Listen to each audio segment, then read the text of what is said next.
Hello, everyone. Welcome to this workshop on building an ML platform from scratch. My name is Faraz. I'm one of the co-organizers at ML Ops World. Just before we begin, if you have any questions, please feel free to ask them in the chat with the queue in front so that we can collect them and address them in the end, or we can address them as we go through the workshop. Just a quick reminder that the talks are hosted on Hopin. You would have received an email yesterday. If you haven't received that email, please do message me in the chat. We'll make sure that you have the access. So without further ado, I'm going to pass on the virtual mic to Alon. Thank you. Can you just confirm that everyone sees my screen? Yep. Yes. Okay, so hello everyone. So this is a live ML platform coding session. It's going to be around 2 hours. I'm going to do a quick introduction. We'll discuss the architecture and the design of what we're going to build, and then jump right into coding. So just before we start, a little bit about myself. My name is Alon. I'm from Tel Aviv in Israel. I'm the co-founder and CTO of Aporia. Basically, we build a product for data scientists and ML engineers who want to build their own customizable ML monitoring solution in a much faster way compared to Prometheus and Grafana, for example. Previously, I've worked in the IDF as a software engineer and then a team leader. I've been involved with machine learning and DevOps for many years. And so a lot of people struggling with setting up their ML infrastructure. So that's how I started this workshop. Okay, so when you have 1 or 2 data scientists in your organization and you start working on new projects, you probably focus less on your ML infrastructure. But when you have more data scientists or when you start deploying models to production, then the need for proper ML infrastructures become really crucial. Today, I'm going to show you how to build a basic ML platform by yourself. It's not going to have tons of features. The purpose of this session is to teach you the basic principles of how to build an ML platform. And just to help you follow along, you can open this GitHub repo, which contains all the code that we are going to write in this session. You can check it while I'm coding. Awesome. So let's look at a really quick blueprint for an ML platform. So there are different needs for infrastructure across the ML pipeline. So here are some common ones. We have data collection and versioning. Maybe you need a feature store. Maybe you probably need a way to manage experiments. You need to think how you serve models in production and how you monitor them, etc. So one important thing for me to say is, let me just open the chat so see there some. Okay, so just important thing that I would like to say is that maybe some of these problems are relevant to you. Maybe some of these problems are completely relevant to you, or maybe you have different problems that are not written here. So I really believe that there isn't a single way to build a generic ML infrastructure. And it's really important to deeply think and understand your needs and your problems, prioritize, and find the best solution for each problem. So today we're going to focus on the following problems. There are 1 marked as green. So we're going to use DVC for data collection and versioning. And don't worry if any of those terms are not familiar to you yet. We're going to explain them as we're going along. So we're going to use DVC for data collection and versioning, MLFlow for experiment management, and we're going to build a fast API-based model server. We're going to build all of this on top of AWS, but you can definitely use Azure, Google Cloud, or any other Google Cloud provider. It's important to note that when building your own ML platform, you shouldn't take these tools for granted. You really should evaluate the alternatives. I've written some alternatives here. And just because maybe they're more appropriate for your use case. So Any questions so far? Okay, so before jumping into the architecture and code, let me make sure we are aligned on the basic technologies that we are going to use today. So let's talk a little bit about Kubernetes. So I like to explain Kubernetes in the following way. Let's say you have a traditional operating system like Linux or Windows or Mac OS. This is the left part. Usually, traditional operating system is installed on a single machine, a single computer, and allows you to run multiple apps on top of it, right? So in a very simplified way, Kubernetes is similar to an operating system, but instead of running on a single machine, it runs on multiple machines. And this has some advantages. For example, if one of those applications is a model server, for example, and suddenly you get a lot of predictions, then it might crash because it doesn't have enough memory, right, in a traditional operating system. In Kubernetes, you can just keep adding more machines, and therefore you have more resources, make replicas of the application and make it run multiple times. This way you can basically scale and make your system much more reliable. When you install an application, so this is like the basics of Kubernetes. It allows you to run applications on top of multiple machines instead of one machine. This is a simplified way that I like to explain what's Kubernetes. So if when you install an application on Ubuntu, and I assume it's a very well-known practice, you do something like that, right? Sudo apt-get install my app. So when you install an application on your Android phone, you go to the Play Store and download the app. And Kubernetes basically has multiple methods to install applications on top of it. But I think the most popular one is Helm. So in Kubernetes, I can do Helm install my app. In this workshop, for example, I'm going to do Helm install MLFlow. And this way I can install applications on top of Kubernetes. So it is important to know that even though I explained it like that, Kubernetes is not really an alternative to a traditional operating system. So the Kubernetes agent actually runs on top of traditional operating system. It runs on top, usually on top of Linux. But at least to me, this analogy helps understanding it. Also, one more thing to note is that applications that run on top of Kubernetes are usually Docker containers. Okay, let's continue. So we are going to use the following AWS services, and I just want to make sure we are all aligned on those services. So S3 is a file storage service. Each S3 instance is called a bucket, and in this bucket you can have file and folders. So we are going to have an S3 bucket for the models, S3 bucket for data, etc. Okay, so S3 is a managed file storage service. ECR is Elastic Container Registry, and it's a Docker container registry. The idea is that we can push and pull Docker images from it. EKS is managed Kubernetes. Kubernetes is this Docker orchestration system we just explained. And basically, since it's managed, they take care of a lot of the details behind the scenes and make it pretty easy to use Kubernetes. It's important for me to say that all of those services have alternatives in Azure and in Google Cloud. So the solution we are going to build is pretty cloud native. Okay, it can basically run on top of any cloud. Yeah, so that's an advantage of it. We have RDS. RDS is managed database. Specifically in this workshop, we are going to use Postgres, which is an extremely popular SQL database. And finally, we have Route 53, which is a DNS provider. Basically, it will allow us to route the domain ml.mycompany.com to our ML platform. So by the way, if you have any questions, just let me know in the chat. Okay, so let's discuss the architecture of what we're going to build. And don't worry, by the way, we are going to leave the presentation really soon and jump quickly to the code.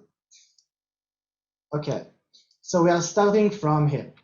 let's say we have a data scientist that wants to start a new project, to start work on a new model. We're going to build a template for him that he can easily clone. This template will include a very simple model, a large GBM-based model, but it can be any library that you want. And that model will be the starting point for the data scientist. Okay, so we're going to build a template, and this template is going to be the starting point for the data scientist. We're going to use a tool called Cookiecutter for templating, and I will show you how it works at the end of this session. So the data scientist can start training and experimenting, and each experiment is going to be sent to MLFlow. So MLFlow is an experiment management system that's going to run on top of Kubernetes. Of course, we'll need to spin this Kubernetes as well. MLFlow is going to save basically the model file themselves to an S3 bucket. So this is the MLFlow, and this is an S3 bucket. We'll call this the artifact storage. And this S3 bucket is going to contain the model file themselves. For example, the model pickle, for example, or any other serialization format. So MLFlow is going to use this artifact storage, and it's also going to use this model metadata database. We're going to spin up Postgres on top of RDS, the managed Postgres that we discussed in AWS. And the idea is that this database is going to store experiment history, metrics, training metadata, etc. Additionally, each version of our datasets are going to be stored to DVC. So, just as a recap, we're going to have this template. Data scientist clones this template. It starts training and experimenting. All experiments go to MLFlow, and the model pickle file themselves are going to be stored in an S3 bucket. The artifact storage. We're going also to have this Postgres database for storing metadata. And we are going to store the history of our dataset in DVC, in this S3 bucket, the DVC storage. So I think this is a good time for questions. Okay, so I can say first question from the chat: can you compare and contrast MLFlow with Kubeflow? Yeah, so MLFlow is it's much smaller than Kubeflow. Kubeflow has a lot of things inside it, a lot of different tools, and yeah, MLFlow is more focused on experiments tracking. So this is like the major goal of MLFlow. The second question was, is MLFlow similar to CometML in terms of functionality? Definitely. MLFlow and CometML are two competitors, the way I see it. And the final question that I see is, can this be used for image processing ML pipeline? This can definitely be used for image and for computer vision. In this session, we are going to use tabular data, but it really doesn't matter. The basic principle apply for NLP and vision and audio data and so forth.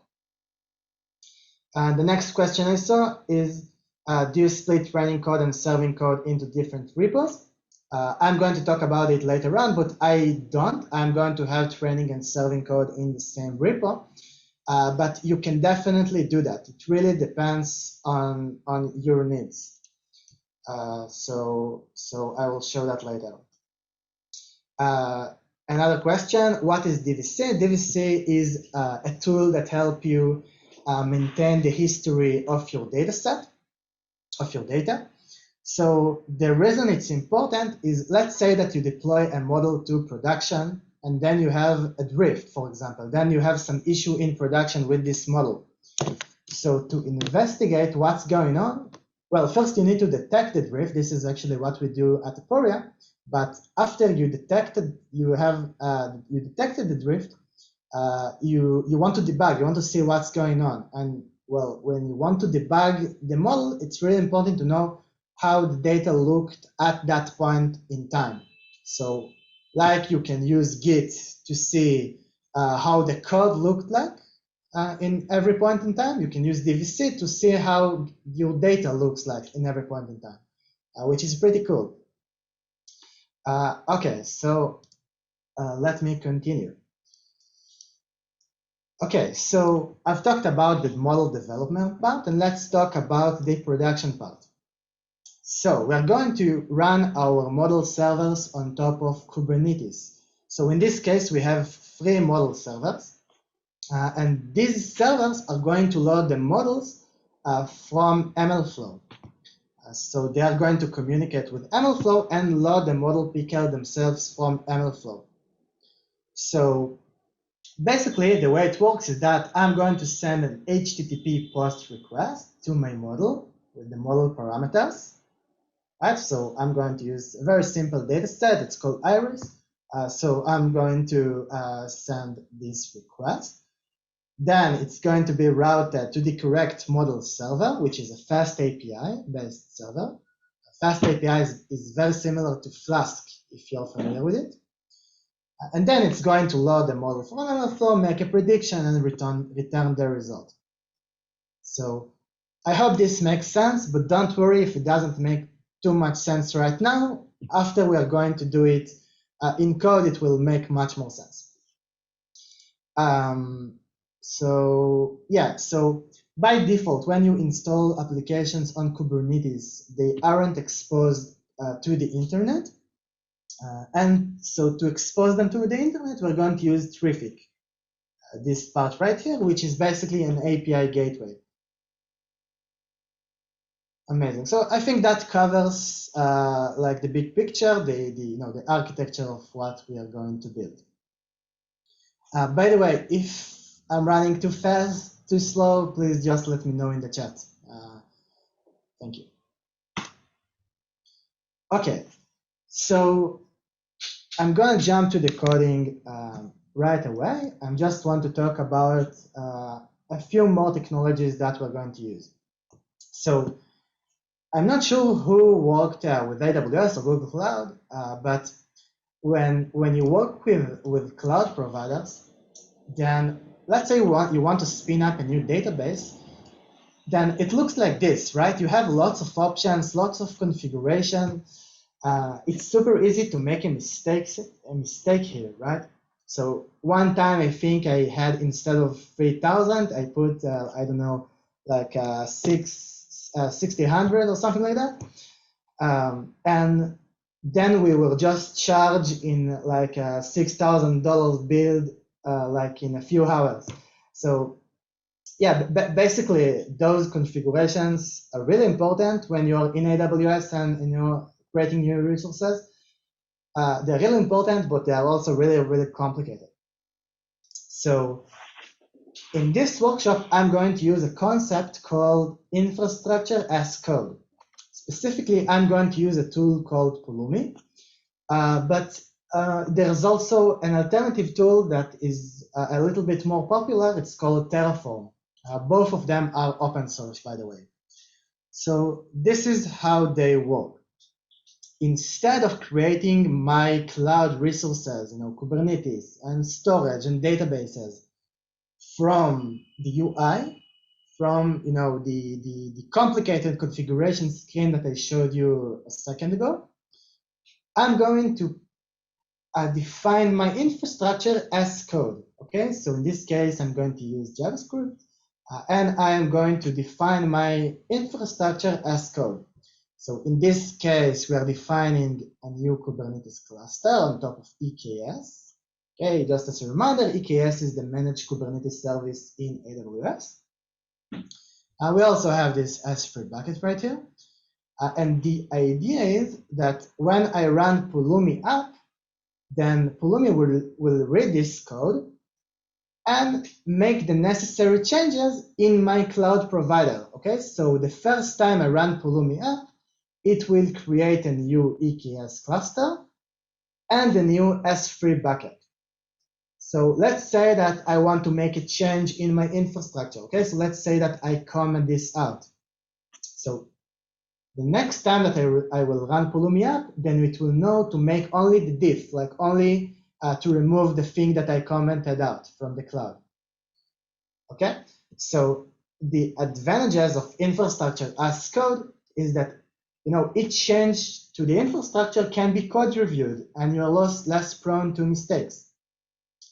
Another advantage is that you can easily share infrastructure components. Just send the source code for the component, and I personally believe that this is very strong for the MLOps world. Since you have so many tools, but this technique allows you to quickly iterate and play with different tools that other people are already integrated to their ML platforms. So can you type in the chat if the concept makes sense of infrastructure as code and Pulumi?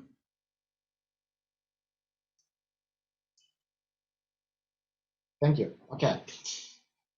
I'm going to go over some questions. So one question was, what are the pros of this architecture versus just using AWS SageMaker? So AWS SageMaker is a great option if you want something out of the box, but it's less customizable than what we are going to do right here. So if you evaluated SageMaker and it works for your needs, then I guess it's great. But from many people I talk to, especially in medium to large and enterprises companies, then just using a single ML platform, an out-of-the-box ML platform, just wasn't enough for them. So that's actually one of the reasons that I wanted to do this workshop, to help people who want to build their own and make sure they control everything. So another question was, why use Traefik to expose the Kubernetes cluster to the internet? Why not use services or load balancer? So this is going to a little bit to here. Yeah. So Traefik is actually going to be a load balancer service on top of Kubernetes, but I don't want to have a load balancer for each model, right? I want to have a single gateway that can route to all of my models. Load balancers are expensive, and I want to route to use each model, from the URL. I want to specify which model I want to predict from the URL. So this is the way I use Traefik. If it's not clear right now, it will for sure be clear later on in the session. Another question was, how do you feel the cons and pros of Terraform versus CloudFormation? So I generally think that Terraform is this is just my personal opinion, but I think that Terraform and Pulumi are very different from CloudFormation. And in my opinion, they're more convenient to use. But I think the measure, decision should be Pulumi or Terraform, and those two are very comparable to each other. Okay, so I'm going to continue. So just one small thing before we start. This is a real live coding session. And there might be some bugs that we'll need to investigate in real time. But that's part of the fun. And we are going to cover a lot of details really fast. But if you don't understand something, don't worry about it too much. The high-level picture is much more important for this workshop. So just let me know in the chat, and don't be afraid to ask questions. Okay. So I'm going to jump right away to the live coding. Let me prepare that. Just a few seconds, please.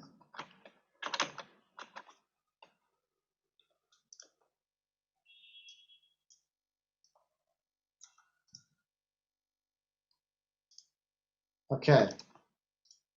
Sharing my screen.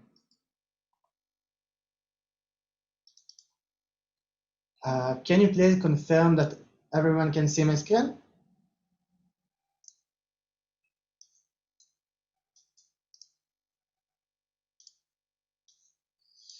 Thank you. Okay. So I have prepared two GitHub repos, two Git repos. The first one is called MLInfra, and the second one is called model template. So this is the idea. MLInfra is going to contain all the shared infrastructure code for our ML platform. So this is going to be the code for the Kubernetes and MLFlow. Because MLFlow is generic, it's shared between all of my models. So this is the MLInfra part. The model template repo is the template that data scientists can clone when they want to work on their own models. So model template is basically a really simple, model that data scientists can start work from. There was one important question. Are we supposed to follow through by coding alone or simply watch and learn? So I think it's going to be really difficult to code along with me. But all the code is in GitHub, so you can just later on try it for yourself. Okay. So the first thing that I want to start from is to spin up this Kubernetes cluster, okay? Because this is the basic for our, for the ML platform. So I'm going to clone this repo. I'm going to clone this MLInfra repo, which is the shared infrastructure of our code, of our ML platform. Let's open it in VS Code. We can close this. Okay. So the first thing that I'm going to do is to create a new Pulumi project. So let me run Pulumi new. So again, Pulumi is a way to I need to choose AWS steps. Okay. Is a way to define cloud resources in code. So that's already exists. Let's do this one. And I'm going to run on the US West 2 region. Okay, so now it's going to install some dependencies, and we can still start coding. Okay, so let's remove that. And the first thing that we want to do is to start by creating this EKS cluster, this Kubernetes cluster on top of AWS. So, well, how do you do that? I think the simplest way is just to Google, right? So I'm going to write Pulumi Kubernetes cluster AWS. Again, I'm going to go to this example here. Okay, so and I can just copy. Let me take a simpler example, maybe this one. Yeah, so this is basically the way that sorry, this is actually less good. Let's take this one.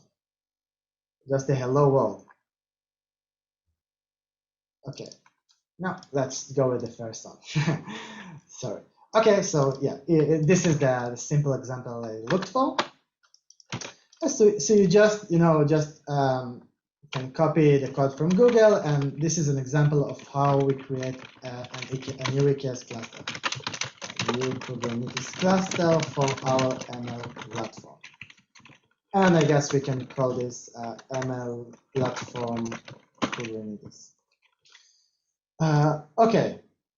So this is going to, the next time that I'm going to run Pulumi up, this is actually going to create a new Kubernetes cluster in my AWS account. So basically that's how you create a new Kubernetes cluster. They have a lot of the configuration already, built in for us. We are going to add a single parameter here that is important for later on, and I will explain what this one is when I get to it. But basically, that's how we create a Kubernetes cluster. Okay, so let's continue. After we have this Kubernetes cluster, and I'm actually going to run this, and it will actually create a new live cluster in a few minutes. But after creating this EKS, I also want to continue by installing this database, to create this new Postgres database. So what I'm trying to do right now is to spin up an MLFlow on top of this Kubernetes. And the first step will be to create this Postgres database, which is going to be used for storing model metadata. So how do you do that? I'm gonna just Google Pulumi PostgreSQL RDS. Right, RDS is the managed database in AWS service. Just go to one of the examples and copy, paste. Let's do create a PostgreSQL database for MLFlow metadata.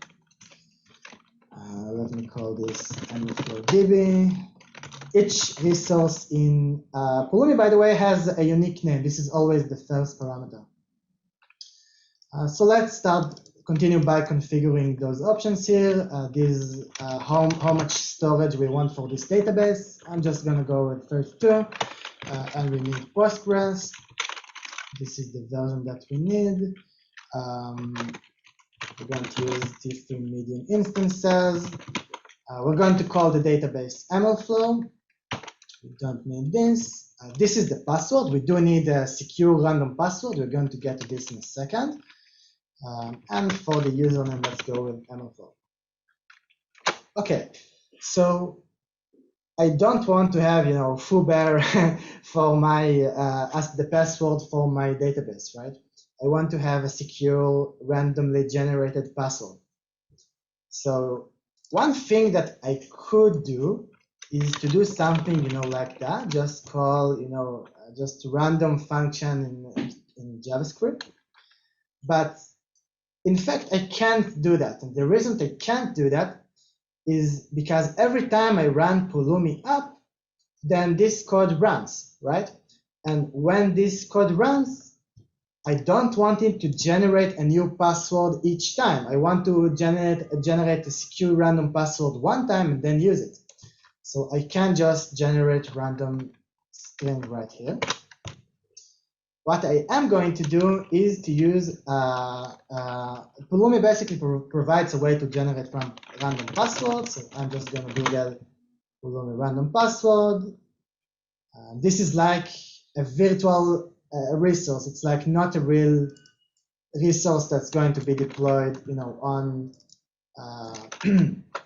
on a cloud provider, but it does help us to generate a random password for it.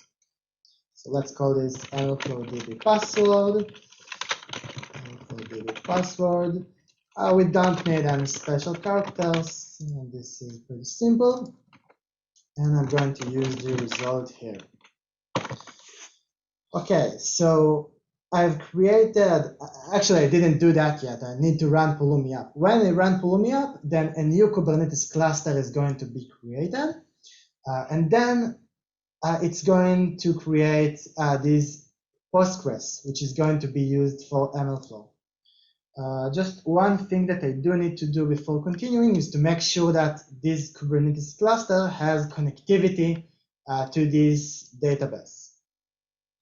So to do that, we want to make sure our EKS cluster has connectivity to this database. So this is the way you do that. This is pretty AWS specific. You need to configure the security groups of this database. Don't worry if the next part is a little bit, if you don't understand it fully, you can Google that later, because it's not really important for the lecture. Okay, so this should make sure that this database has connectivity to the EKS cluster. And let me know, by the way, if there are any questions in the chat.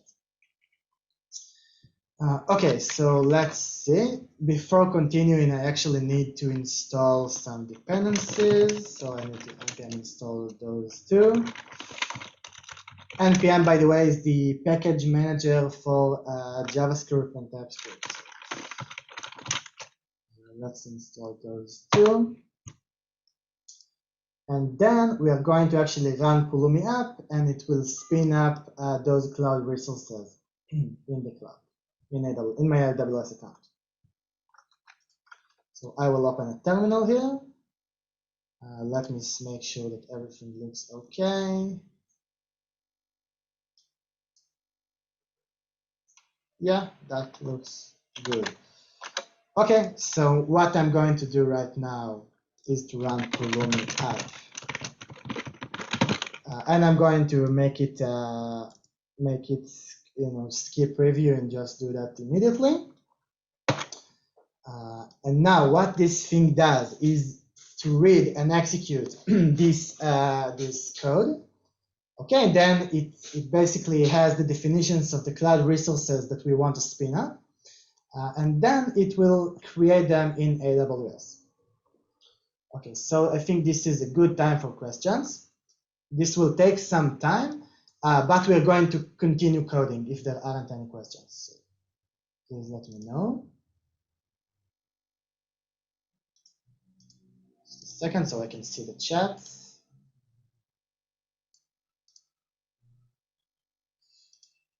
Okay, I see there aren't any questions. Great. Okay, so let's go back to the architecture.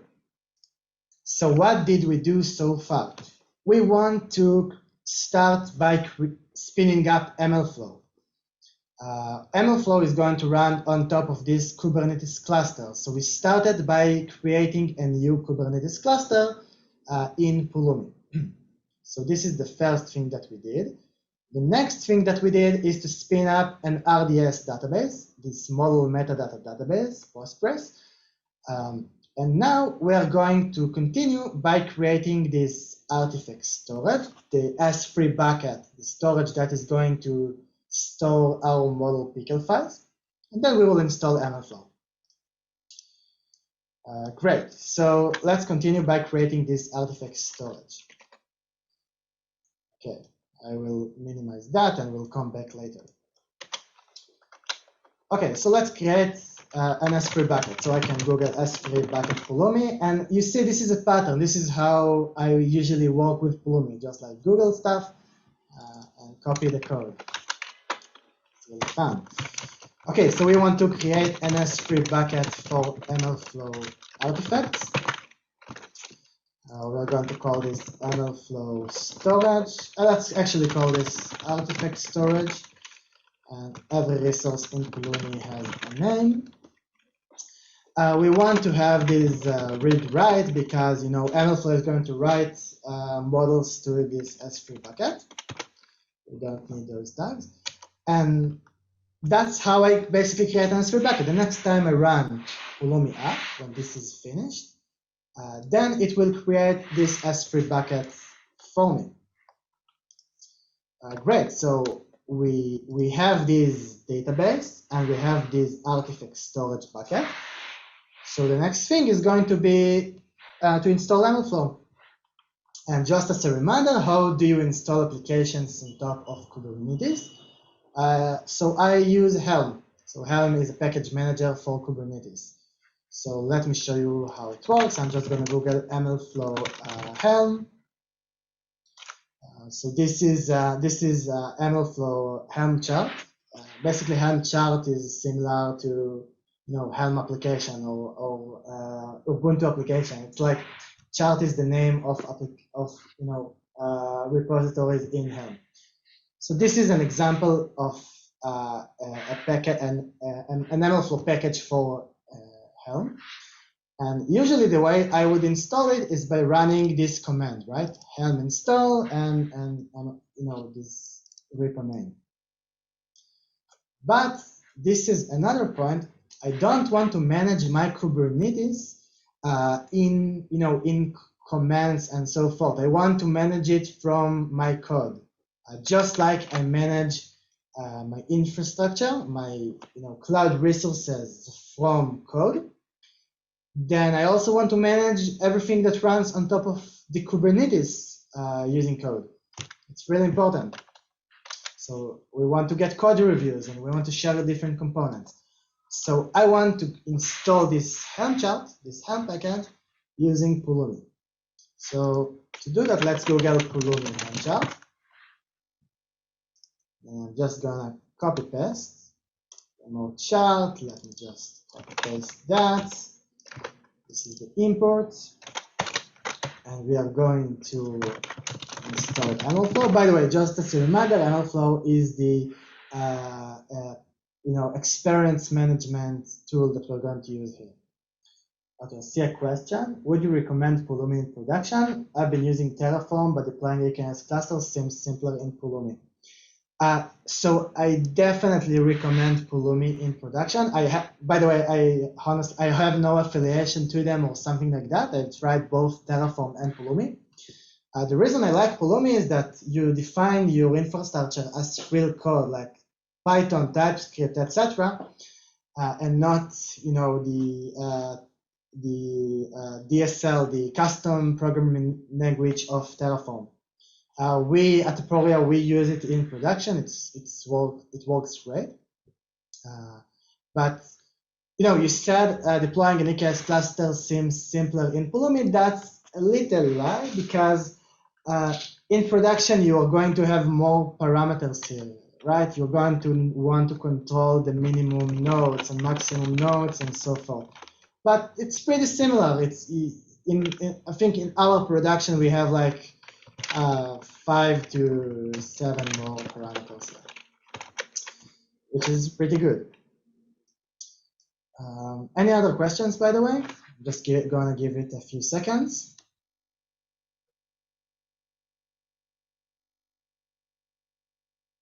Okay.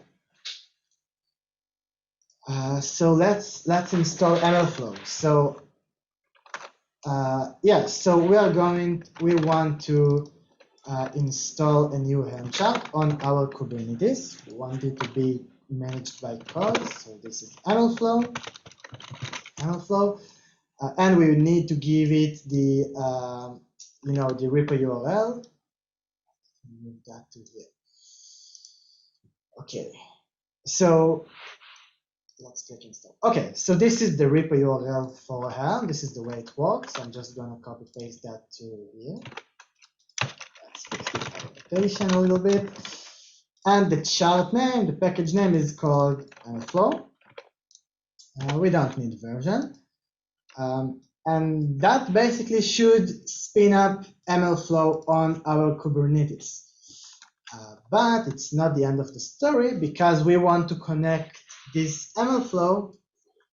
We want to connect MLFlow to this S3 bucket, to this artifact storage to store models, and to this model metadata database. So the way to do that, basically Helm has a concept called values. It's like the settings for the applications that we install. And usually when you look up Helm charts, you can see this table. Okay, so these are all the settings that this Helm chart supports. So this is an example how you configure the model metadata connection. So let's do that. I'm gonna pass values. Oh, and this is YAML, so I want to convert that to JSON very quickly. This is YAML, and here we use JSON. Okay, so this way we can configure MLFlow, how to access the MLFlow DB database. So I'm just gonna give it MLFlow DB.username, MLFlow DB.password, MLFlow DB, I think that was address, and port, and the name of the DB is MLFlow. So this is how I connect in my diagram. This is how I connect MLFlow to the model metadata database. Okay, so let me go back to the code and I'll answer some questions. So if I understand the diagram correctly, MLFlow exists on one EKS pod that other pods communicate with instead of being distributed on every pod. Right, so MLFlow is going to be a single pod that other pods are going to talk to, definitely. And will this code be available after the session? Actually, the code is already available on GitHub. So I think someone sent the link to the GitHub repo a few seconds ago. Okay, so let's continue.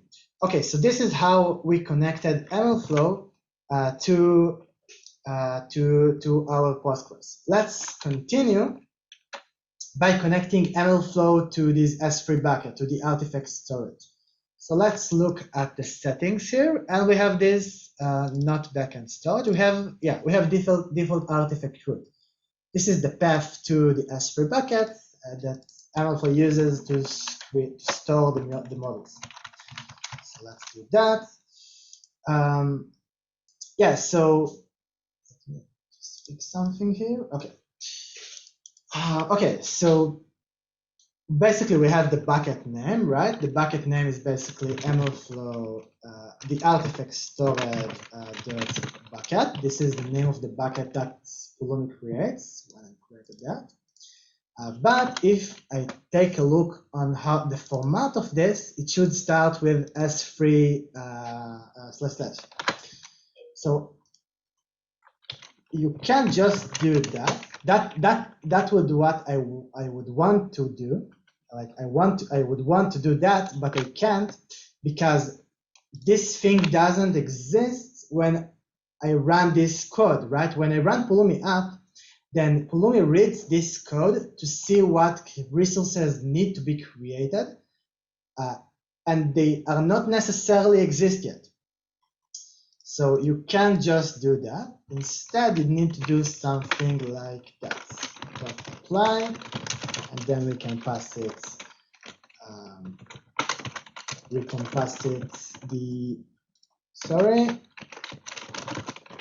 And now we can basically this function will be called once this callback will be called once we really have the bucket name for MLFlow.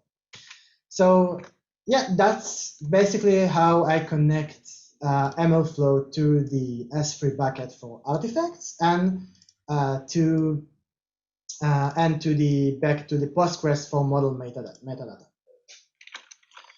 Let's make sure that this chart is installed on the Kubernetes that we spin right here. So the way to do it is unity cluster.provider. And there is one more thing that we'll need to do before this actually works. So we have this S3 bucket, and we have MLFlow, which runs on top of Kubernetes, right? Let's look on the architecture. We have AKS and MLFlow, which is a pod that runs on top of Kubernetes and access this artifact storage. But we need to configure a permission to this MLFlow to communicate with this S3 bucket. So to do that, I'm going to run MLFlow in a special user, a special service account. So Kubernetes is very similar to operating systems. Like Windows and Linux have users, then Kubernetes has a concept called service accounts and roles. So I'm going to create a service account that has access to these, to these S3 buckets. So I've created a component. It's completely, open and on GitHub. I've created a component that you can easily use to create a service account in Kubernetes that can access S3. Copy paste that. Again, this is like the magic of Pulumi. I can just share with you parts of my infrastructure. That's one of the reasons I really like it. And then I have a usage example right here. Okay, so we want to create this new MLFlow service account. We need to import that. Run this. Okay, so I just import my custom component here. That's great. MLFlow service account. We just want to use the default namespace actually. Good. So the final thing here is that we want to make sure that this MLFlow chart uses this service account. Let's look again at the settings for MLFlow. Yeah, so this is it, service account.create and service account.name. Service account, we have a name, right? And we have create. So create is false. We want to use an existing service account, which we created right here. .name. That's great. Yeah, and basically that should, so let's do a quick recap of what we did. We created a new Kubernetes cluster. We created a new Postgres database for MLFlow for the training experiments metadata. We created an S3 bucket. Here it's going to store our model pickle files and so forth. And finally, we installed MLFlow. Again, this MLFlow is connected to the Postgres database, to the S3 bucket, and it has access to this S3 bucket because we created this service account right here, which is a custom component. That's great. I think this is a good time for questions. Okay, I think artifact storage.bucket needs to be changed to bucket. I think this is actually, oh, you're right, this should be bucket. Thank you. I don't think MLFlow is tied to any pod. Oh, I'm wrong. MLFlow actually runs in its own pod. So yeah. Also interesting to know how Helm charts connect to Kubernetes replicas, sets, or pods. So Helm chart basically contains definitions of Kubernetes resources. Okay, so Helm chart is like a package that contains Kubernetes YAMLs. So it can contain deployments, replica sets, not exactly pods, but things that can orchestrate pods, and so forth. Okay, so by the way, we can see that after 15 minutes, actually, that's a pretty long time because spinning up EKS can take some time. We have the previous Pulumi app has just finished, so we have EKS and we have RDS, our database. That's great. Okay, so let me just go quickly over my code to make sure there aren't any mistakes. MLFlow, we're downloading it from here. Now we're using this cluster provider. We have this, that's okay. This is okay. That's great. And we have this artifact storage, which should be great. Okay, let's, I think also we need to install this one. Make sure we have this installed.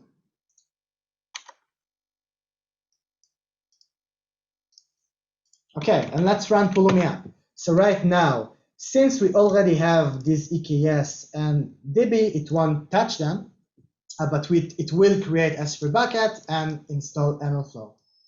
So that's great. So right now, we have MLFlow installed on this Kubernetes cluster, but we can't access it from the internet, right? Because we didn't expose it to the internet. Usually when we install applications on top of Kubernetes, they are not exposed to the internet. And to expose both MLFlow and those model servers to your organization network or to the internet, we are going to use Traefik. So Traefik is an API gateway. We are going to expose Traefik to the internet, and it's going to route to things based on the URL. Okay, so how do you install Traefik on top of Kubernetes? I'm just going to Google Traefik Helm chart. I'm going to go to here, and yeah, and these are the commands to install Traefik. But again, I don't want to use commands to do it. I want to do it from code. So I see we have an error. Let's see. Property ports line 58. Oh, this should be port. Let's run this again. Okay, so we don't want to install Traefik on a different, using command line. We want to install them in code. So let's do that. Install Traefik, and we already have an example how to install Helm chart. So I'm just going to copy paste. This should be Traefik. By the way, I'm not sure if if you know, there is a cool shortcut in VS Code. It's called Control D. So I can click Control D multiple times, and then I just can edit anything that I want simultaneously. This is pretty cool. Yeah, so this is Traefik. The repo is this one. And we actually don't have any interesting settings for Traefik. So let's remove all of this. Okay, so we have Traefik. And now we want to make this connection, right? We want to make sure that Traefik has a route for MLFlow. So to do that, the way it works is that you can create a Kubernetes resource that make basically a connection between MLFlow to Traefik. So I've already prepared a very useful custom component that we use a lot at Aporia, which is this Traefik route. It lets us make to route things in Traefik very easily. So we can paste that. And again, everything is open on GitHub. Oh, by the way, we can see that Pulumi app is just it has an error. Failed to pull chart. Yeah, sometimes this thing happens. Let's just run Helm repo updates. Hopefully it will work after that. Okay, so yeah, so let's import the custom Traefik route component using Control D again. So this is Traefik, and I'm just going to use this example code here. So what I want to do here is, the idea is that when someone accesses any URL that starts with /MLFlow, I want to make sure it has access to this MLFlow that I installed right here. So I'm going to retrieve the MLFlow service, just like that. And this should be default.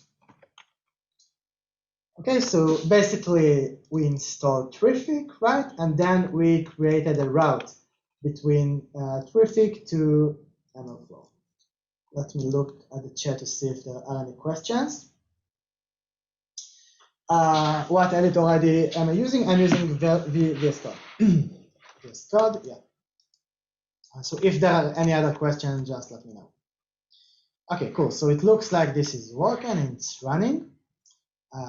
And before I can actually,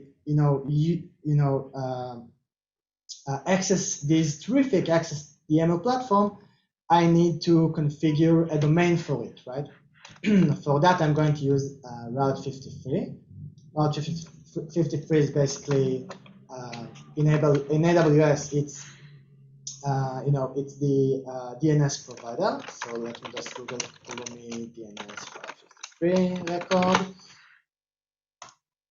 and let me copy paste that.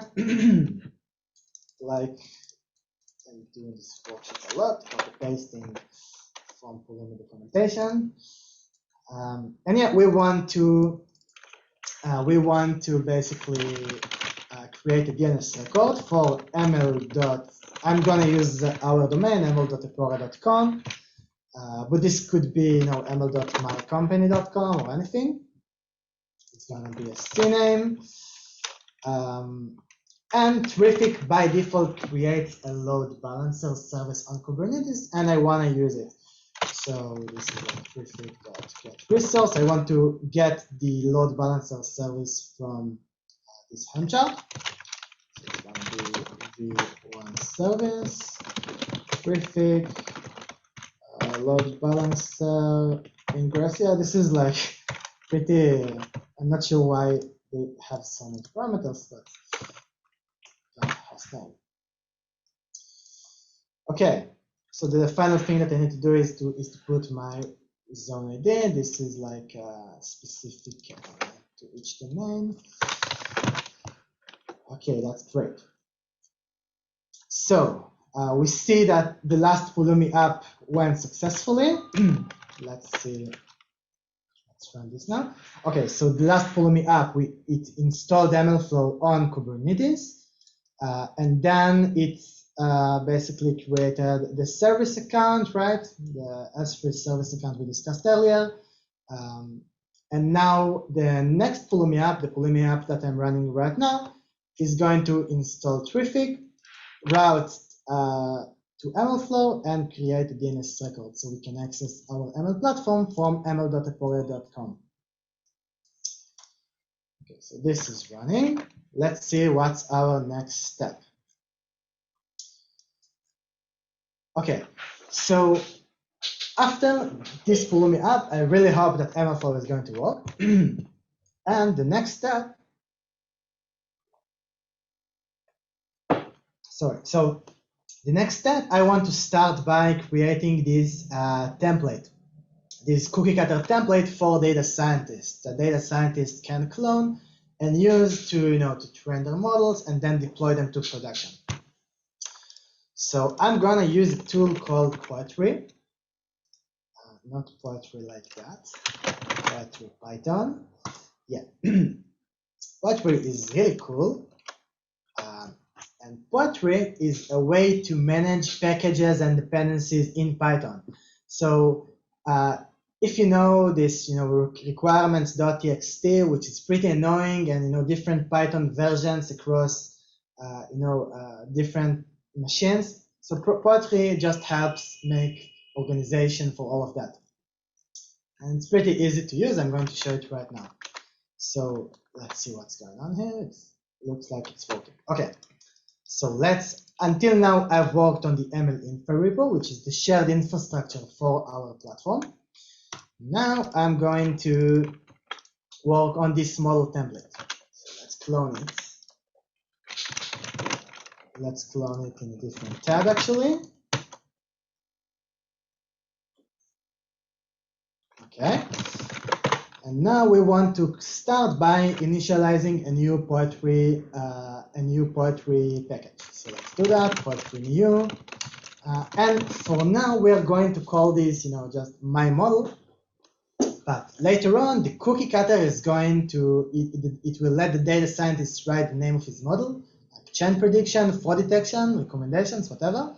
And then all of the code is going to be this name.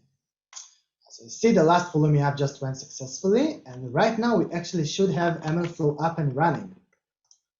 So this is always the scariest time. I really hope this works, because we did a lot. Yes, looks like it's working. Always excites me. So we have MLFlow, we have Kubernetes, and it runs MLFlow, and it's connected to S3, right? You can see the artifact location right here. This is Pulumi generated. And we have, it's connected to the Postgres, and we did a lot so far. Okay. So let's continue building the model template. So I'm gonna run Poetry new, create a new Poetry package. And let's open that in VS Code. So how am I going to structure my models? I'm gonna create two packages, training and serving. Each package is going to have a Python file. This is going to be training.py. Each package in Python needs to have ini.py file. Oh, sorry, this should be here. And we also want to have serve.py and an init file right here. Yeah, so this is just a random structure for this workshop. This will probably hugely, vary across different organizations. One thing I really recommend is to check out Cookiecutter Data Science. It's basically they have, let me show you the Git repo. Yeah, basically they have a fully, structure, like prepared structure for data science. So they have features, model, visualization, notebooks, references. It's pretty high quality in my opinion. But here we're going to do something a little more basic. Okay. So let's start by copying some training code. We don't want to train models from scratch here because this is less interesting. we're going to use this dummy data set. It's called Iris. It basically predicts the type of the flower based on the size and length of the sepal and petal, which are the flower parts. So again, this is just for the template. Later on, data scientist is going to remove this and use another, use a real data set. And by the way, right now I'm going to do this. Actually, it should be right. Right now, I'm actually doing this. I'm actually just copy pasting the data set to here, but later on, I'm going to use DVC, right? Data version control to host, to version control this data set, which is, by the way, a little overkill in this case, in my opinion, but just to demonstrate. Okay. So let's copy some training code. This is LightGBM based. I'm just gonna go over this really quickly. Just load all of those. Yeah, so we have LightGBM, we have pandas. We just load this training data. We split training and test really quickly, and then just train a really bad model and then evaluating it. So it's pretty simple. What I want to do right now is to basically, I want to integrate MLFlow into here. Okay, so this is how it works. So let me import MLFlow and MLFlow.lightgbm, and I want to use a feature of MLFlow called auto-logging. So I'm just going to do MLFlow.lightgbm.autolog, and the idea is that it can automatically, hook to these calls to lightgbm.run and upload them to my MLFlow servers. By the way, I need to also configure my MLFlow server, which is going to be ml.aporia.com/MLFlow. Okay, one more thing that I need to do. We need to have spaces too. We need to do something like that. Wrap all of this code inside an MLFlow run. And I can also, by the way, log some custom metrics if I want. So let's log loss. This is like log loss, I think. Yeah, and accuracy. Okay, so this is the training code. I will soon move to the serving code, but this should log my experiments to MLFlow. Yeah, what I need to do. Yeah, so I want to also make quick shortcuts for running training and serving. So let me show what I mean. I'm gonna, in my PyProject is basically the poetry file that defines, which dependencies this project has and everything in that area. So I want to have a shortcut for training. I'm gonna call this train, and it's going to run SLC, my model training ran, and it's going to run the main function. This is the way it works. Also, I need to install some dependencies. Let's do that. Yeah, so we need pandas and LightGBM, right? And matplotlib usually, and MLFlow, just some generic ML dependencies. We also need fast API for later on. Just gonna go over this really quickly. This is a little hack that I had to do in order to make this work. I'm not sure why. But okay, so this is now installing dependencies. I think this is a good time for questions. Is this MLFlow code also in the same GitHub? Yeah, it's in the same GitHub. I think almost exactly the same. I don't exactly remember how it's in the original GitHub, but it should be really similar. Is this code doing parameter tuning? No, it's really simple. Here are the hyperparameters.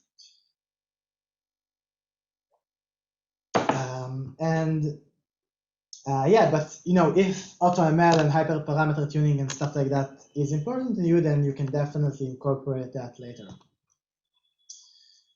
And by the way, please start their GitHub repo if you like this. That would mean a lot to me. Okay. So it's installing some dependencies, and after that we are going to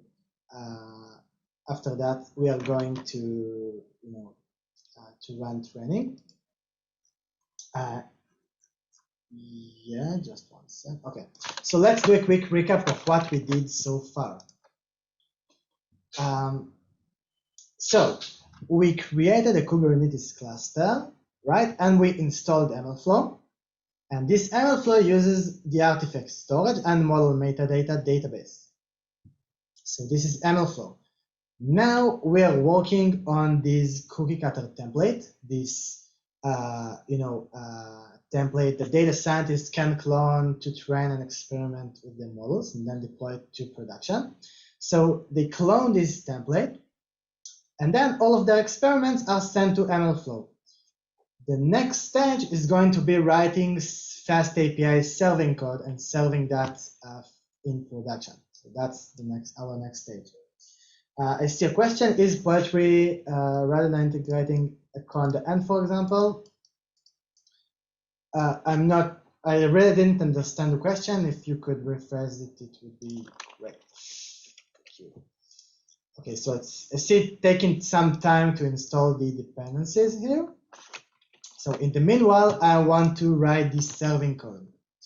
So this serving code is going to be a fast API server. We send an HTTP request, and then we will make a prediction. So let's copy a dummy, some simple fast API example. Yeah, let's go here. Tutorial. I just want a simple example. Maybe this one. Okay, this is a simple example. Okay, so we want to have, so this is an example of a fast API server. I'm also going to use UVcorn. UVcorn is a way to run fast API servers in production, actually. It's pretty good. I'm going to have this main function, which runs our fast API server. We'll use port 8000. And just the usual stuff, right? We want to run main. And our route is going to be app.post/predict. Okay, so when the user basically goes to /predict, we want to make a prediction. So the first thing that we want to do is to load our model from MLFlow. So the way to do it is let's write it right here. Load model. So we want to make predictions, so we need to load a model. So we can just import MLFlow and load it from our MLFlow server. So this is mlflow.lightgbm.load model, and here we are going to put the run ID of the model. This is going to be dynamically, from what we deployed to production. We're going to do that in a second. I see we have some errors. Yeah, maybe we don't need this hack. Hopefully this will work. Let's start actually by removing this. Yeah, always those issues. Okay. So right now we are loading the model from our MLFlow server, right? Let me show it again. This is the so we have ml.aporia.com/MLFlow. This is the MLFlow server that runs on Kubernetes. It's going to have our experiments, and we are going to load our model from it.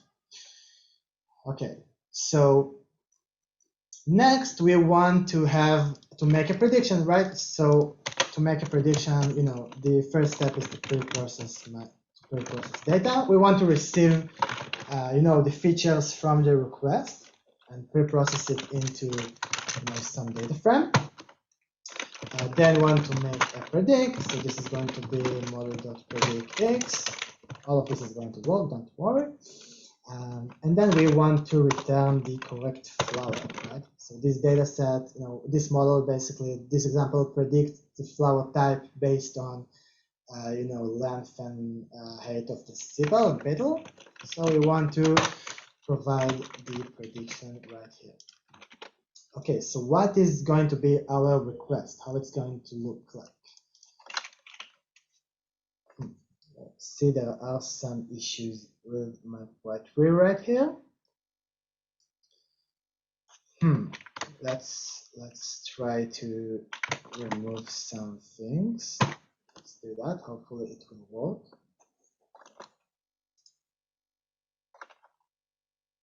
I told you there are going to be bugs. Okay, so let's just Google that and see what's going on. If someone, by the way, knows the answer in the chat, that would be great. Well, let's go down and see if there is some answer.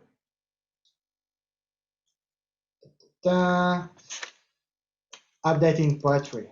Okay, let's read download poetry. I guess poetry Python. So let's download that again. How do you download that?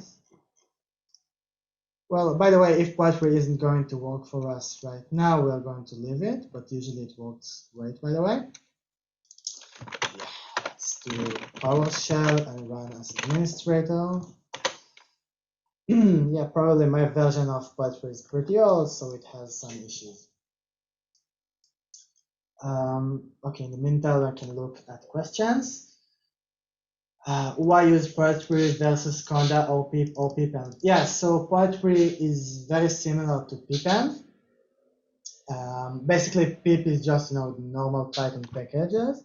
Okay, we have poetry installed. Let's see if it's the new version. So poetry version still 1.16. That is strange. We need to do. Okay, I think for now I'm just not going to use poetry because for some reason it doesn't work so well for me. Let's just make sure we have all of these dependencies working. That is installed. In the meantime, we can continue our serving code. Okay, so let's receive the features from the HTTP request in our serving code. Okay, so to do that, I'm gonna Google for Fast API. Fast API is a pretty good way to define data that should come from an HTTP requests. So this is the idea. It's a library called PyIdentic. Let's use all of that. Okay, and the idea is that we want to have our predict request. And how does our predict request looks like? We have the properties of the detail, right? And it's just going to be flower part size, 1 second. This model. And we have the sepal, which is also flower size.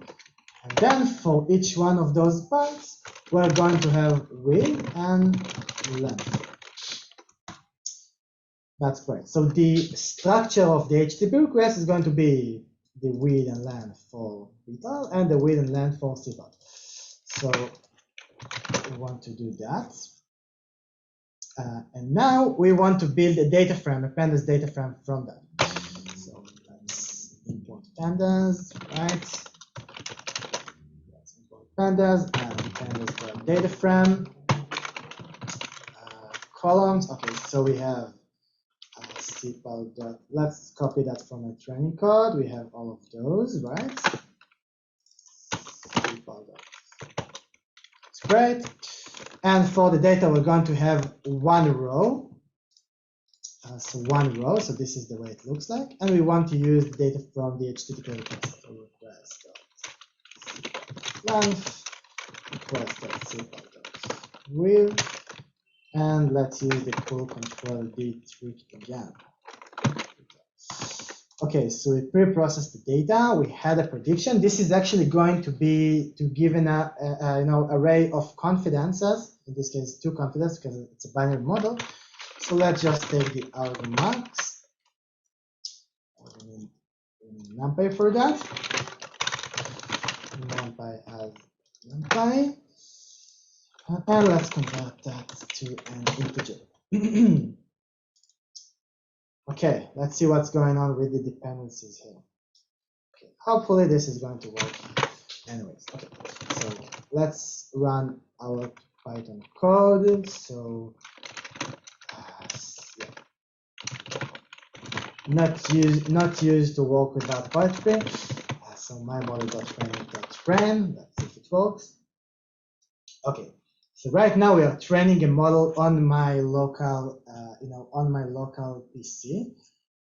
Later on, we're going to do that from CI/CD actually. No such file or directory, right? This is probably because I want to run it this way. Right, let's see. Okay, so this is training a model. The training code is pretty bad, so we have lots of warnings. But right now, it should actually upload our experiment to the MLFlow server that we deployed. So just as a quick recap, we have this Kubernetes cluster. We installed MLFlow on top of it. We are now training a model. We're now creating a dummy model and training it, right? And the model is going to be sent through Traefik to MLFlow, and it's going to be saved in the artifact storage. Later on, our fast API server is going to load this model from the artifact storage. Oops. Okay, so we see it's done, and if we look at MLFlow right here, it's pretty cool. We can actually see the experiment. Okay, so we can see my local path. We can see the git commit. We can see, the feature importance. By the way, in MLFlow, it's auto-collected. As you can see, it's really bad model. But we also have the model itself right here. Okay, so now let's actually use this ID, this run ID, and try to do serving. Okay, so I'm going to go do serving, and later on I'm going to replace that with the real experiment ID from environment variable. Okay, so let's see if our serving code works. So for that I will need to define my MLFlow tracking URL. I think it's URL ml.com/MLFlow. Maybe it's URI actually, I don't remember. And let's try to run our serving code locally. Let's see if it works. And no such no such file or directory. Yeah, we actually need to run such. So now it's going to load run ID. Oh, sorry, this should be /. Okay, so now it's going to load the model from MLFlow. This is the serving code, the fast API server. And let's see if we can actually make a prediction locally. So we're going to use Insomnia, which is my favorite HTTP client right now. So we have cpal, and we have people, right? And we have with, let's do 5, and we have length, so, which is 10, for example. And we are also going to do that. And let's use it locally for now. This is boss, let's see. Not found. Oh, /product. Flow to us. Okay, so we loaded the model from MLFlow and made a prediction. So by the way, there is an interesting thing that's going on here. If you look on the data set, right? If you look on the data set, let's close some tabs. Where is my data set? Let's just Google Iris data set. Let's just check it in the CSV. Okay, so if you look at the values here, most of them are between like, I don't know, 1 to or 0 to 5, 0 to 6, right? But the weird thing right now is that I can also do 500, right? And this is actually an outlier. This is actually an outlier, and the model still made a prediction. But this prediction is really bad, right? Because the model was trained on data that's completely irrelevant to this prediction. So this prediction is basically garbage. And that's actually one of the things that, and there are many issues like that. It's not just about outliers and checking, the values that are within bounds. There could also be data drift or many other issues that are much harder to detect. So actually, this is just like a sneak peek to what we are trying to solve at Aporia. We're trying to build a monitoring service that helps catch these kind of problems. Like it's pretty, this problem is pretty hard. This problem specifically is pretty easy to detect. I could do maybe something like that here, right? I could do if request.detail.length is larger than 5, then raise an error. But if the data suddenly changes, if my training set suddenly changes, then it's not 5, and yeah, there could be many issues like that. Okay, so we have, let's do a quick recap of where are we right now. We spin up this Kubernetes cluster, we have MLFlow, we started this template, and we have a basic template that can send experiments to MLFlow, and we wrote some fast API server. The next thing that I would like to do is to deploy basically this model to production, to this Kubernetes cluster. And the way I'm going to do that is using Docker. So I'm going to define a Docker file for each of those models. This Docker image is going to be deployed to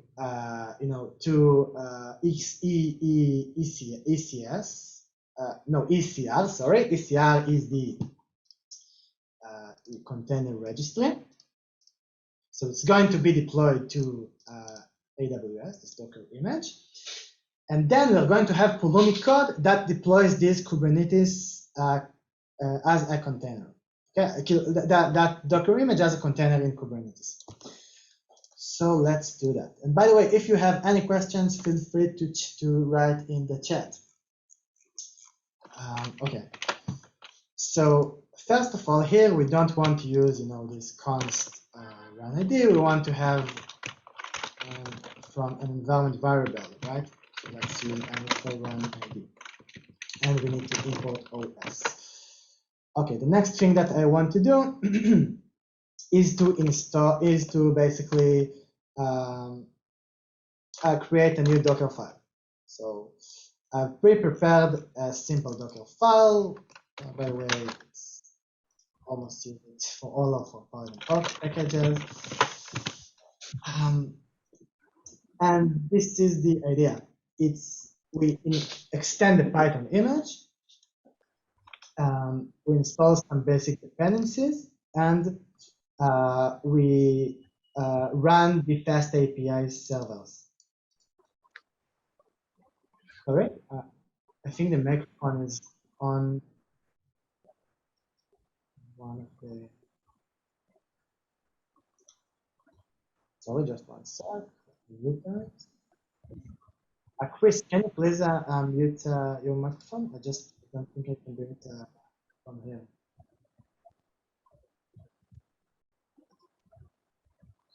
Okay, I'm going to continue.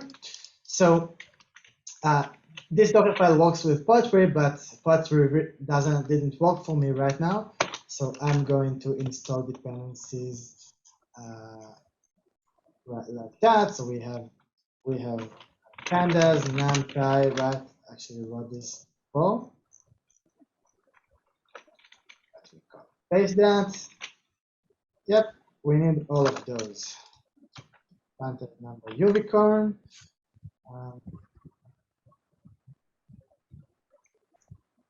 Sorry, let's say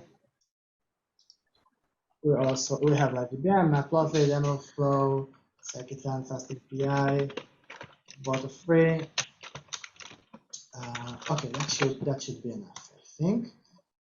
That's great, and then we run this this unicorn.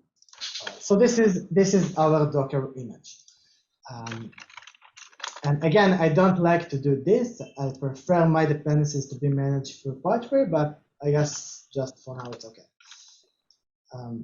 Let's try to build the image locally for 1 sec, so we can see if there are any errors. And in the meanwhile, the next thing is that I'm going to create a Poetry package for this model specifically. Okay, so the idea is that each model in our in our ML platform is going to have a Pulumi code for it. So if you need, so this Pulumi code basically will deploy this Docker image to our Kubernetes cluster. But you can also use it to deploy any other resources if you want. Okay, so that's pretty useful. So let's go to our model templates and create a new Pulumi package. I'm going to create this infra. Let's do it actually right here, I think. Yeah. Okay. Okay, so to create a new Pulumi package, we can do Pulumi new, right? And we are going to use Kubernetes TypeScript. We're going to deploy this model in TypeScript. So we're going to call this model. All of this is interesting. Okay. Now I want to deploy a simple Kubernetes application. So I'm going to Google Pulumi deploy Kubernetes app, right? And they have some great example on this. Let me see if I can find it really quickly.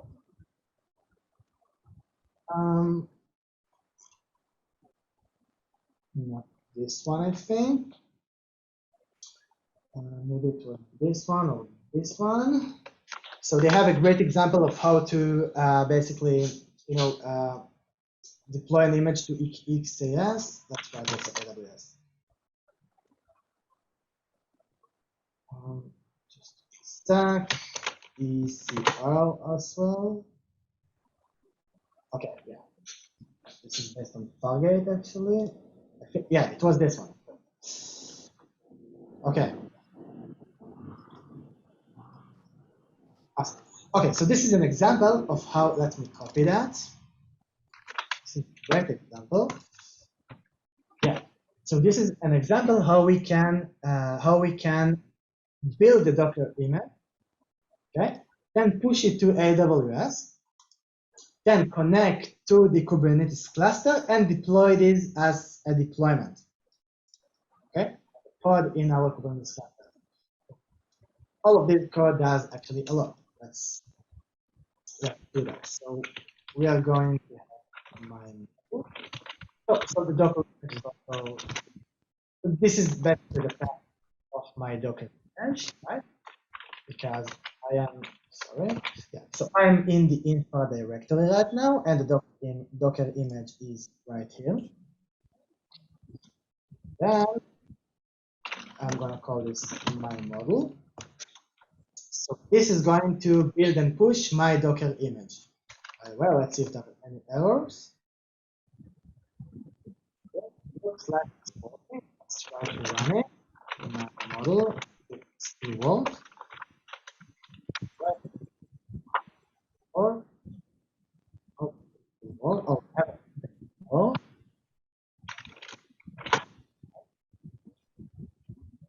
What happened? Docker image works.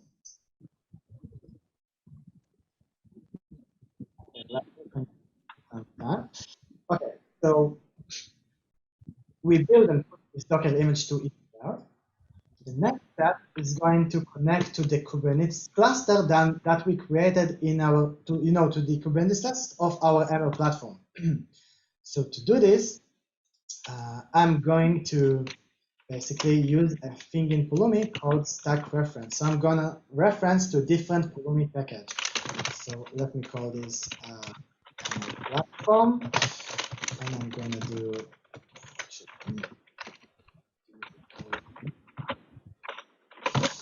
Okay, so I'm gonna make a reference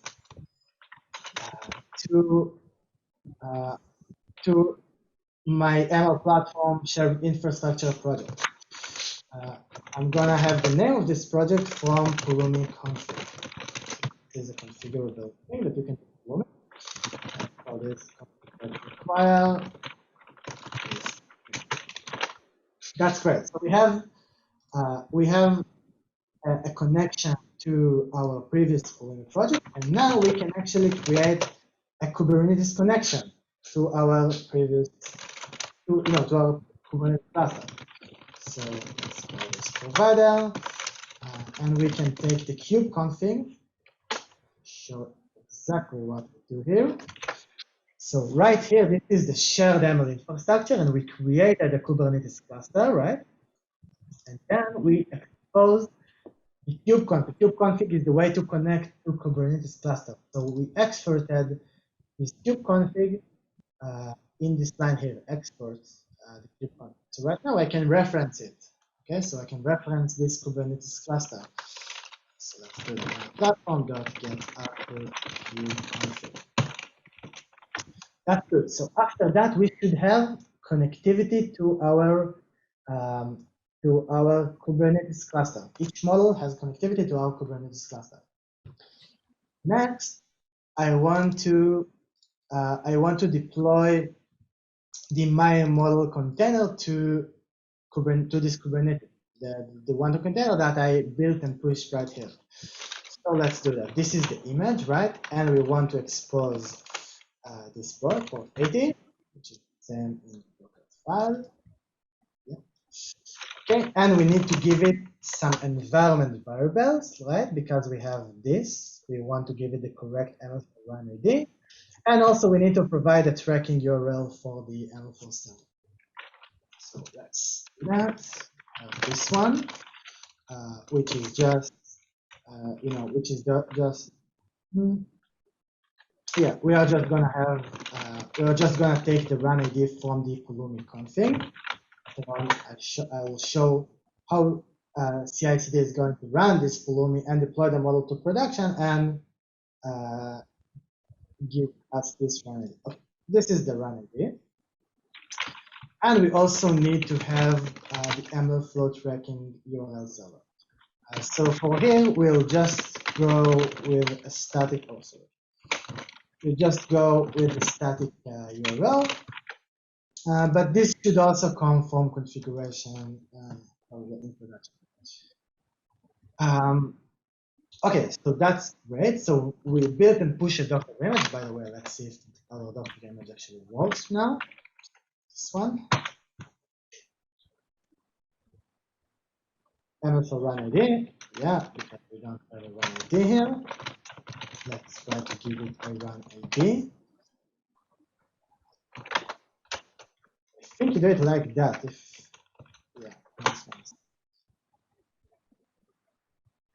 Run not found. Oh, and we need to give it also our tracking URL. So I'm just debugging the Docker container to make sure it's working right now. Just because I don't want to see that it's not working, in our Kubernetes. How do we debug that way? That's great, and we also want to have something like that. Okay, so unable to locate credentials. Okay, so as you can see, it couldn't load the model from S3 because it couldn't locate credentials. So this is, we will also need to solve this in Kubernetes. So well, let me go back to the architecture. So when we install MLFlow, we needed to create a special service account to make sure this MLFlow has access to the artifact storage, to this S3 bucket, right? We use this custom component right here. This is a custom component that creates a new Kubernetes user, a new Kubernetes service account that can access S3 bucket. So our model server also needs to access, this S3 bucket, right? Because it pulls the, model itself from there. So we're going to create a read-only S3 service account that has access to the model. I'm gonna copy this. Wait. What's going on now? Oh, I had model template in the template. What's going on now? Okay. We'll just move it later on. Okay, so I'm gonna copy the service account component. Okay. And then I want to create a read-only S3 service account and use it for this pod. So let's go back to this example.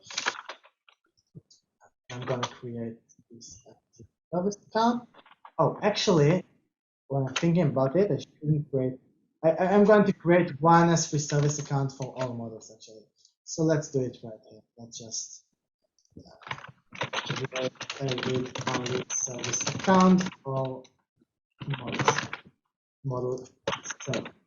Let's call this model service account. We're going to use default.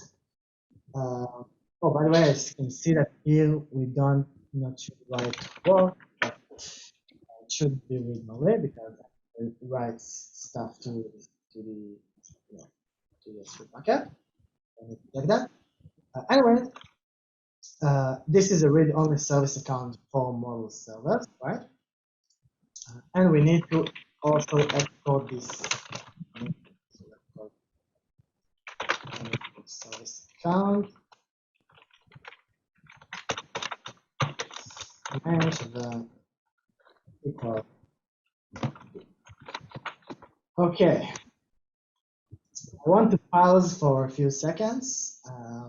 Can you please let me know in the chat if you're following, if things make sense so far, what's clear, what's less clear? If you're following, just, you can put a thumbs up.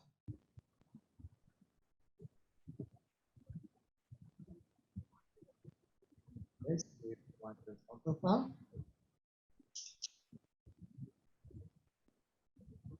Okay. Okay, great. So if you have any other questions, please let me know.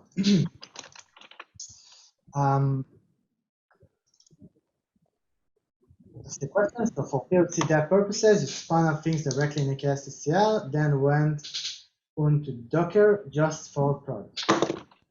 No, actually, POC dev purposes, spun up things directly in AKS TCL. Yeah, so I'm going to use Kubernetes and EKS, TCL, all that for production and dev, actually. For the development phase, I don't expect data scientists to know Kubernetes, right? So I'm just preparing them a template that they can use to train their models and to, later on, with one click, with a simple CI/CD pipeline, deploy them to production. In production, we are going to have these Docker images that are going to be pulled from ECR and run those model servers. I hope this answers the question. Okay, so close to the end. So right here, we now need to use the new service account. This is a pretty technical thing. So let's do that. We can have service account name. I think it's here, service account name, and we need to extract it from our platform. here. That's great. And the final thing, we need to expose a Traefik route. Like we routed /MLFlow, we need to now route this column. Let's do that. We have route. Well, great. Let's import it. This route. And so when someone accesses someone accesses like the /my_model, then we want to route to our model here. So we actually, for that, we need to create a service. Let's do that. So it's pretty simple. Service, this automatically creates a service for this deployment. And the cluster name is, so we want it to be on our Kubernetes cluster. So this is how I'm going to do that.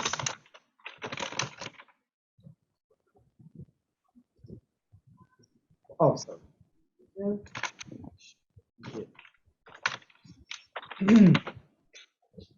That's great. Okay. So that should work.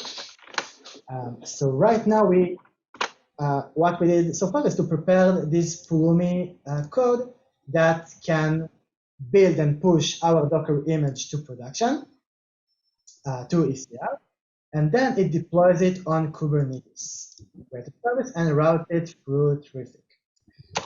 Final thing we need to do is to basically have a GitHub action. So GitHub action is the CI/CD, like GitHub's project for CI/CD, and we are going to have a GitHub Actions that calls this Pulumi app and deploy this small to production.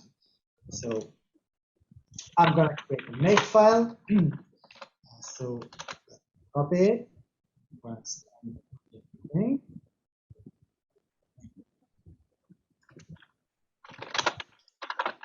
Yeah, so this is a simple make file that has 3 commands. One command is install, which is actually used poetry, which we don't use anymore. That's okay. The second, let me just comment that. Let me just remove it for now. Second command is for training models. And the third command is for deploying them. So the way deploying works is by running Pulumi. And the way the run ID is extracted here is by running the training code. Right? So we don't use Pulumi, so let's do something like that.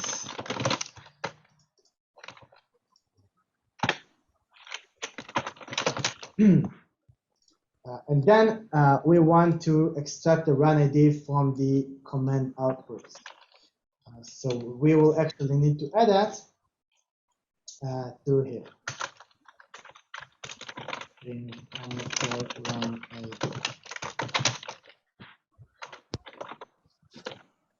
I think it's going to be run.id. Okay, so the final file that I'm going to show you is the GitHub action. This is how a GitHub action looks like. This is how a GitHub action looks like. And we're going to put it in a special directory, workflows, and we're going to call this deploy.yaml. So this thing basically checks out our Git repo, install dependencies, and deploys the model to production. So I think this basically summarizes. I have 10 minutes left. I want to have some time for questions. But I think this basically summarizes the major concept of this kind of platform. If you actually want to see it up and running, there's also this entire workshop recorded on the MLFlow community, so you can also check that out. Basically, there I also had time for DVC and that stuff. This time I didn't have time for that. Check that out. You can also check out the entire code in GitHub. And make sure, if you have any questions, if you want to, contribute, or if you want to build this, ToyAML platform together, just let me know. I'll be really happy. Are there any questions on the chat? See if there, and I'm gonna give some time for questions. Thank you, everyone. Okay, so thank you so much. It was a little bit tough those 2 hours. Again, if you have any questions, feel free to email me. I'm gonna write my email right now. And that's it. Thank you so much, guys. Bye-bye. Thank you, everyone, for joining. Thank you, Alon, for a wonderful presentation. Once again, we will be sharing the recording of the workshop after the summit, so please look for that.